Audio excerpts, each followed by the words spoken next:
Is it a crime to insult somebody in public? Yes. Yes, Yeah. it is. This is a question for the censorship crowd, right? Would you like to live in a country where something that you say that may offend somebody may land you to prison? Or are you only for those type of rules as long as it doesn't affect you? What are you doing, Sparrow? It wasn't that long ago, JD Vance went to Europe for a Security Council meeting and stuff, and during his speech, he actually kind of lit off on the Europeans and stuff. A little over 2 years ago, the British government charged Adam Smith Connor, a 51-year-old physiotherapist and an Army veteran, with the heinous crime of standing 50 meters from an abortion clinic and silently praying for 3, not obstructing anyone, not interacting with anyone, just silently praying on his own. And after British law enforcement spotted him and demanded to know what he was praying for, Adam replied simply, it was on behalf of the unborn son he and his former girlfriend had aborted years before. Now, the officers were not moved. Adam was found guilty of breaking the government's new buffer zones law, which criminalizes silent prayer and other actions that could influence a person's decision within 200 meters of an abortion facility. Like that, right? Criticize them on their freedom of speech policies or quote unquote hate speech policies and all these other crap that they're doing to limit the people's, should I say, freedom of expression. You know, they're punishing putting people in prison or finding them to the point where it's ridiculous, right? There's no more democracy, or should I say, the pillars of democracy is slowly being eroded. And obviously, you have a lot of people carrying water for the European. You had this guy that actually cried. Let me conclude, and this becomes difficult.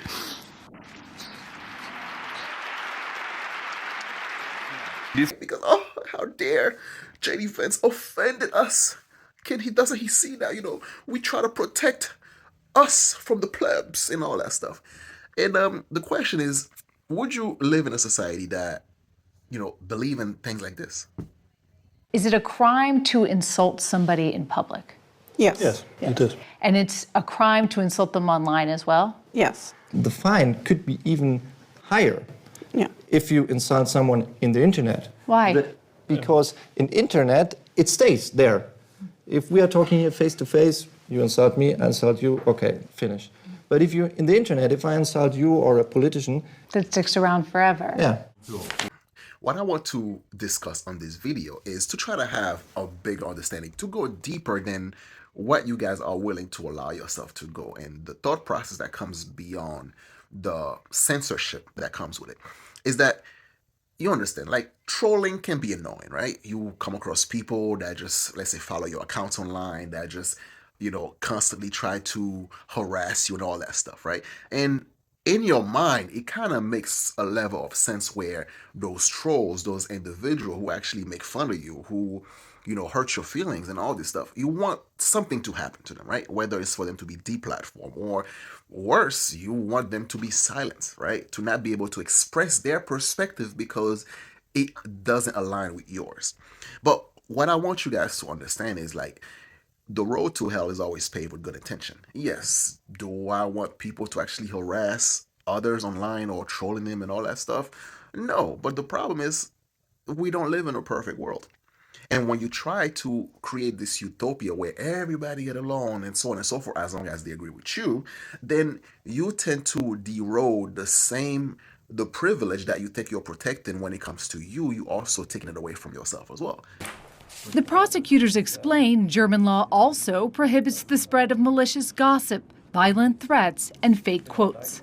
If somebody posts something that's not true, and then somebody else reposts it or likes it, are they committing a crime? Yeah, in the case of reposting, it is a crime as well, because the reader can't distinguish whether you just invented this or just reposted it. That's the same for us. Imagine how one-sided this law actually is, right? Because think of how many times, let's say, the leftists, you accuse your political opponent of being a Nazi, being a whatever, all these type of crazy name and this defamation that you actually throw around just to actually, which are false. So would you then actually want to be prosecuted for stating those claims? I believe the answer would be no, because you want to have the freedom to continue to, I guess, defame or even talk crap about those you disagree with. So then why is it so difficult to allow the same privilege for other people that are you consider your political opponent?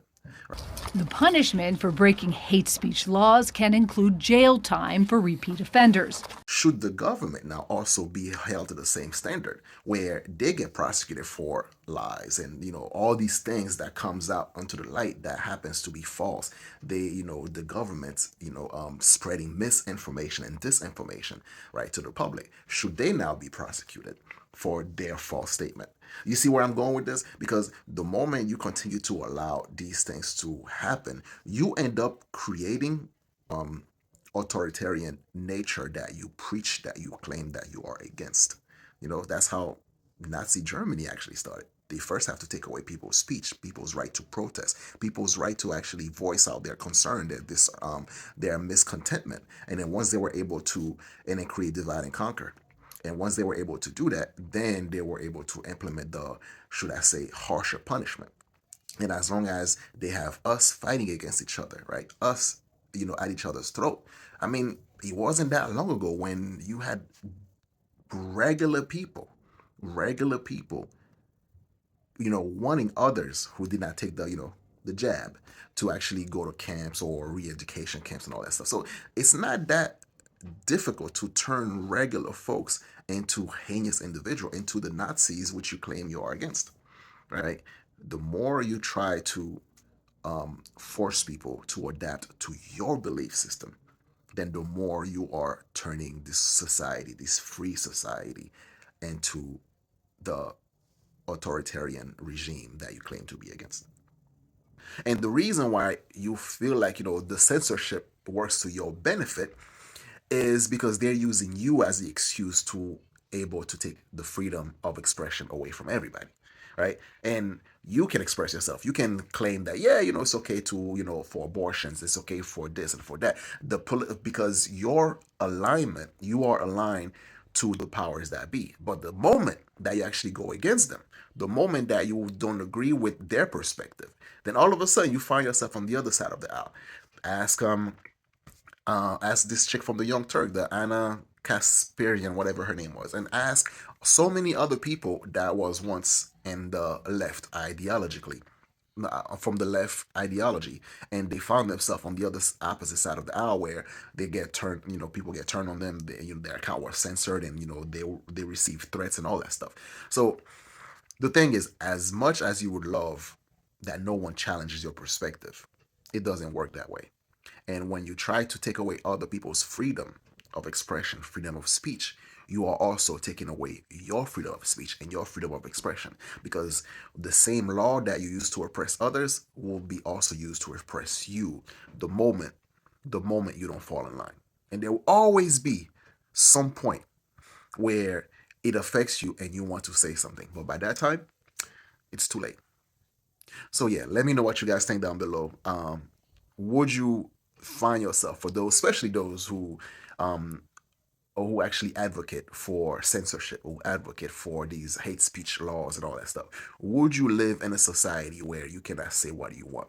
A society like China or like Germany or like England, for that matter of fact. Would you live in a society where they prioritize immigrations and they prioritize, or they cover up crimes against the natives of the land, and if you actually say something, then you get locked up, right? Would you rather live in a society like this, or would you live in a society where you can be offended by people that you don't like and you just, take it like a fucking adult? So once again, I'm your host, The Haitian. So share, like, comment, and subscribe. I'm out of here. Yeah, peace. It is clear that our rules-based international order is under pressure. It is my strong belief that this more multipolar world needs to be based on a single set of norms and principles, on the UN Charter and the Universal Declaration of Human Rights. This order is easy to disrupt, it's easy to destroy, but it's much harder to rebuild. So let us stick to these values, let us not reinvent them, but focus on strengthening their consistent application. Let me conclude, and this becomes difficult.